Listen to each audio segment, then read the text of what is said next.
Just a ranked like heavyweight coming in to defend your spot on the list on fight week, man. I mean, is that a little bit different vibe, like being up there with all those top names? Yeah, man, I love it, and you're exactly right. That's how I approach the fight, is defending my turf, defending my spot in line. And my last fight against Eun Jung, that's what I kept telling myself. I had just gotten to the top 15, and here I was fighting a guy on a 15-fight unbeaten streak, undefeated in the UFC, and I had to defend my spot, and that's what I did, man, and we're doing it again.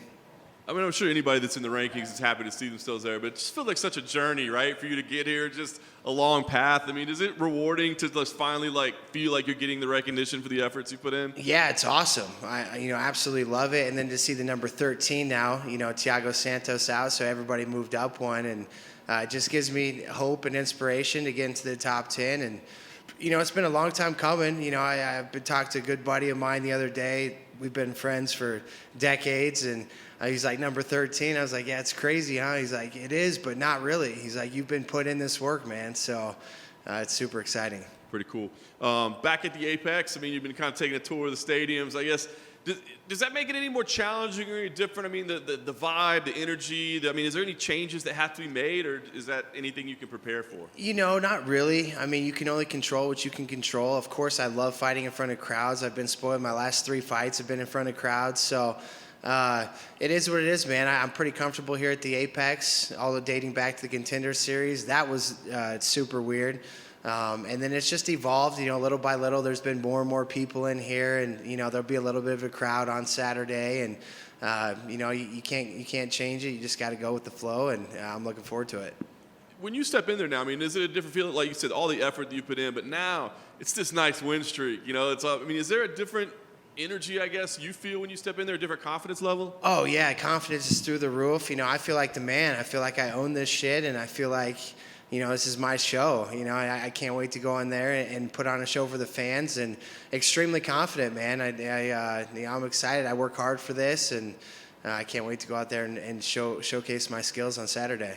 I guess everybody in the UFC is a dangerous opponent, but Khalil, he's had some pretty spectacular moments, I guess. What do you think about him as an opponent? What do you think when you got this matchup? Well, I was licking my chops, man. If I have to throw him under the bus a little bit. He turned me down in March when I fought UFC 272.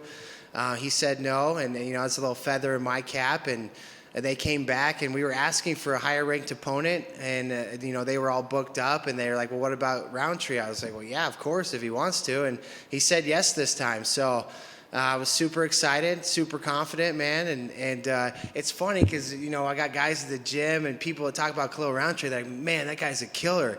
I can't wait to go out. It's the prove it business, and I can't wait to go out and prove that he's not a killer, man. I mean, he can be, but I think I got respect. I'm not talking smack at all, but I think he's too up and down. He can look like a killer, and physically he's a killer, but mentally is where it matters most. And I think mentally that's where he's the weakest. And again, I get a chance to prove that on Saturday.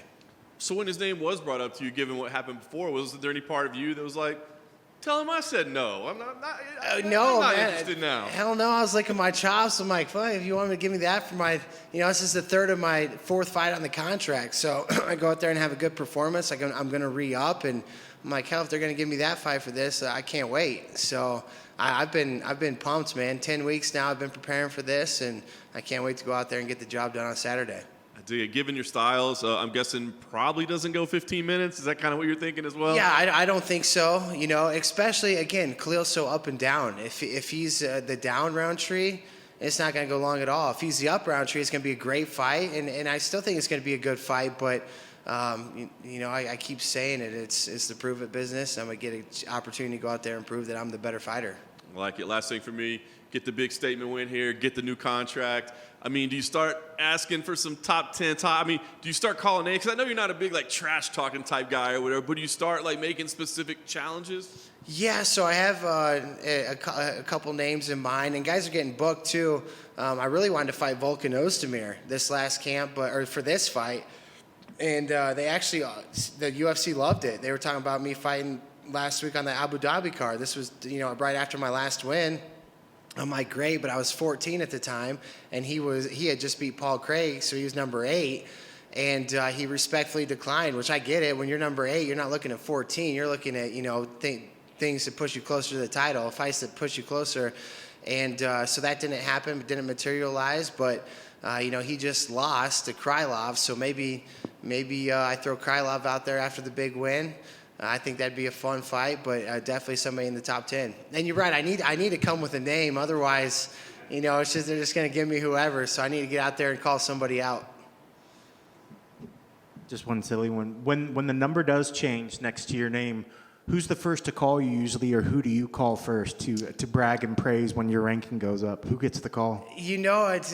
I've got a special group of friends that we've been friends for decades and going back to junior high, and it's always those guys that get a hold of me or, they send me something. And, of course, my wife and I were always talking about it, but I just go with the flow, man.